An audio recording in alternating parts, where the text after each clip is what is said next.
Welcome to the Spiritual Development Channel. I'm Nasi and Spiritual Developers. Today you have an awesome lesson. I'm going to be breaking down the biblical cosmogony and ecology, the creation of our universe and our world, using Genesis and the first 6 days of creation. And I'm going to try to cram it all in under 7 minutes. So I'm going to speak fast. So let's go. Hold on to your seats. 4.6 billion years ago, science said the universe was created. Genesis 1:2, and the earth was without form and void, and darkness was upon the face of the deep. The Ruach, spirit of Elohim, God, moved upon the face of the waters. Okay. Let's stop right there. In order for anything to come into existence, it has to have motion. Motion is the existence of matter. Motion is included in matter. It is matter. It is in our elementary particles. Motion of matter occurs in a relationship to one another. It needs two to dance. Hence, Elohim and water equals motion. And bara means to create, but actually denotes splitting, causing two objects to work in apposition. All right, let's keep it moving. Big Bang Theory, and don't be scared of the word Big Bang. I'll help you out here. Genesis 1:3, and Elohim said, "Let there be light." All matter at its core are photon lights moving and vibrating at different speeds, creating matter. If you want to check out the double slit theory. It can help you out on that. But I want you to look at this W map, or WMAP. It's a map of the Big Bang, and you see it at the core of it. There's nothing surrounding this, and humans can't even begin to fathom nothing or understand nothing, let alone understand infinity, which is God. They're both one and the same, right? So you see that the earth was created, and all of this light creates these particles, and all of these galaxies are being formed. But at the left of this chart, you see a thing that says quantum fluctuation. This term was coined by a man called Ed Tryon. He stated universes can create something from nothing, provided you have prior knowledge to the laws of nature. So that quantum fluctuation is outside of the WMAP is the word of God. It has the knowledge of everything before it's created. It has to be a superior knowledge or a divine being with divine understanding in order for this creation to happen. So I'm sorry, atheist. The people who discovered Big Bang and the people who broke down Big Bang had divine intelligence all written behind it. Sorry.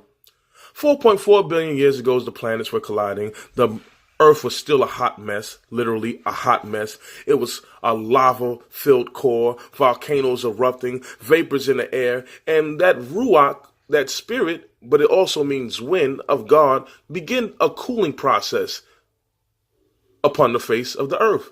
And when the vapors cooled down, they created waters, which leads us to day 2, Genesis 1:6. Elohim said, "Let there be a firmament in the midst of the waters which were above the firmament." And Elohim made the firmament and divided the waters which were under the firmament. All right. The Hebrew word for firmament is raquiyah, but it literally means hammered out ring. Think about it. Bingo. Atmosphere. Let's go. Genesis 1:10. Seas were made. They were divided. The waters were divided and filled with various chemicals and elements. Nitrogen, nitrogen oxide, carbon dioxide, methane, ammonia, hydrogen, and hydrogen sulfate. Woo! These created molecules. And the first life and collection of chemicals surrounded by a membrane. And this membrane was made up by phospholipids. If you know anything about biology, you know that phospholipids at one part on one side, they propel water away.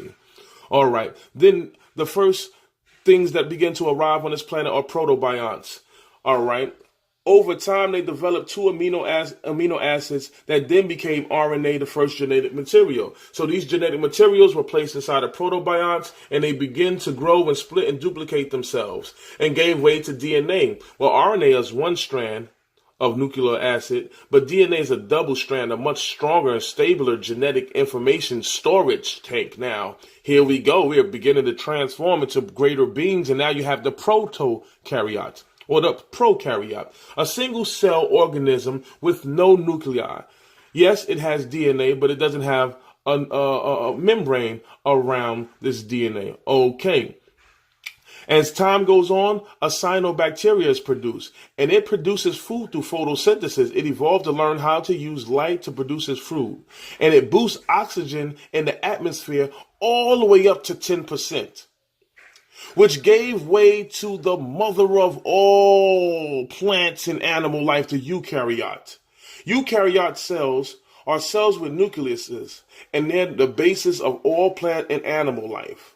How did they come into existence? Well, easy. It's kind of like Pac-Man chasing a ghost. Protokaryotes swallow up another protokaryote or bacteria or anything and use it for itself. This is how we got mitochondria DNA. Our eukaryotic cells swallowed up mitochondria, which is a bacteria, and stored it for its powerhouse. These cells are geniuses. They have intelligent design written all over it. All right.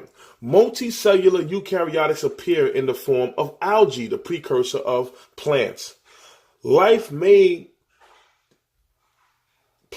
it to land before all other life. And so here you go. This is day 3, Genesis 1:11.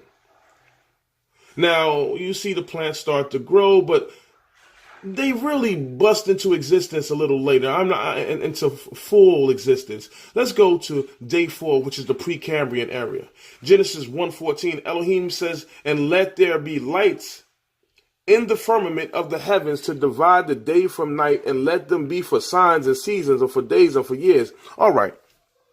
The word is me'or, or me'orot is plural. The word me'or means from light. From what light? From the light in the beginning. Hence the expansion of the universe, the light and the cooling down. And this is the time that the sun settled in its place, and it's called the Precambrian era. The Precambrian era is where the earth and the celestial beings form a relationship in a cycle together.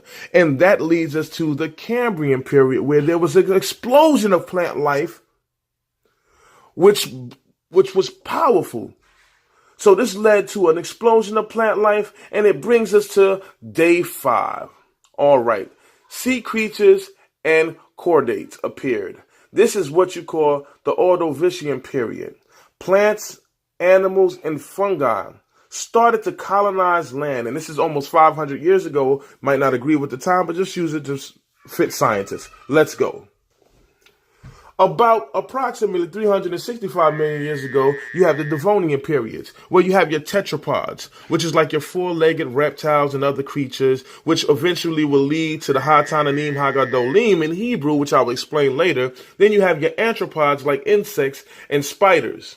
These animals started an interaction in its environment, breathing out carbon dioxide, which plants feed off of. Okay, before we go into that, I want to read Genesis 1:20-21.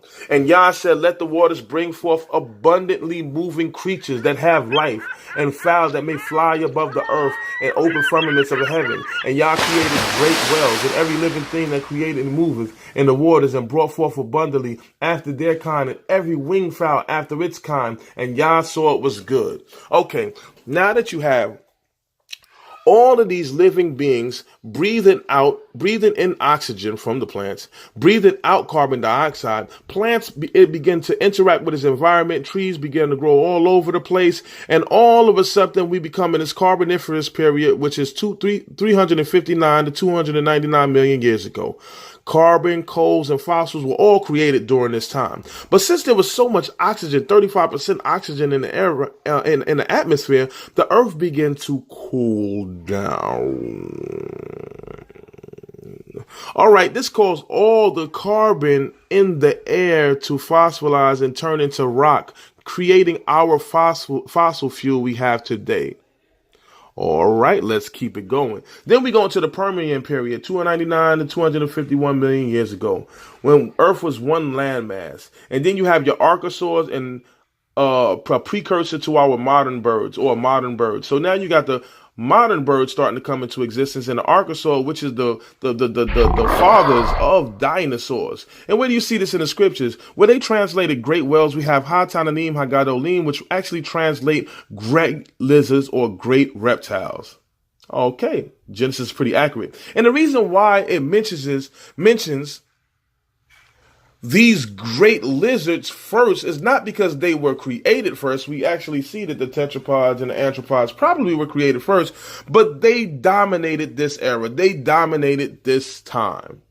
And this is what, and then they went to a Permian Triassic extinction event, or extinction event, where 90% of most Animals, wildlife was wiped out in the universe, and it led and gave birth to the Jurassic period, where the dinosaurs had nobody to compete with, and they dominated that area. And then eventually you start to see the mammals pop up in Earth.